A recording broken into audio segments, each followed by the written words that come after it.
Hi, my name is Vic Monder. I'm a San Diego criminal defense attorney. I'm making this video for people who've just recently been arrested for assault with a deadly weapon, or current clients who are facing similar charges.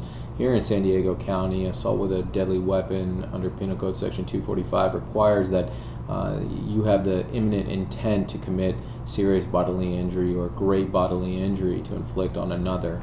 A lot of times these charges under 245 are charged under the three strikes laws here in California, so be careful. At a bare minimum, consult with an experienced criminal defense attorney to address those issues, because if you are charged with a 245A1, that in itself is a strike in your life that it's going to be very difficult to overcome. Even if you try to expunge it or seal it later on down the road, they could always bring it up and use it to enhance you in any future crimes.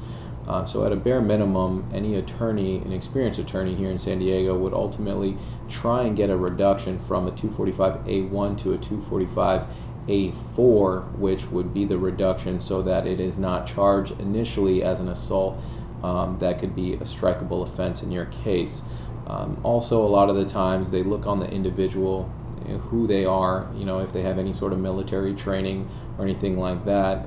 Typically here in San Diego we have a huge military population, and if you're walking out and you get into a bar fight and then you're utilizing your fist, they could potentially charge you with assault with a deadly weapon, given the fact that you're capable of committing harm to the public at a greater degree with the military training, as well as any sort of martial art training that is you're taught in the military. So if this is something where ultimately you were defending yourself, then it is a triable case. We've had cases where they've gone to the jury for deliberation. Within 15 minutes they've come back not guilty based off of the fact that it was a self-defense claim. So there are reasonable defenses to use in any sort of assault with a deadly weapon case. So not necessarily our vision is to get a reduction, but ultimately get a dismissal in this case if it's justified. A lot of the times if it was provoked by another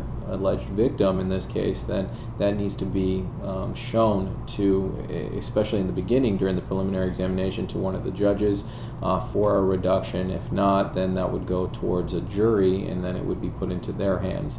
If you have any questions about how an assault with a deadly weapon charge, progress with one of those charges here in San Diego, and how the outcome of those cases typically are handled, give me a call. My number is 619-405-0063.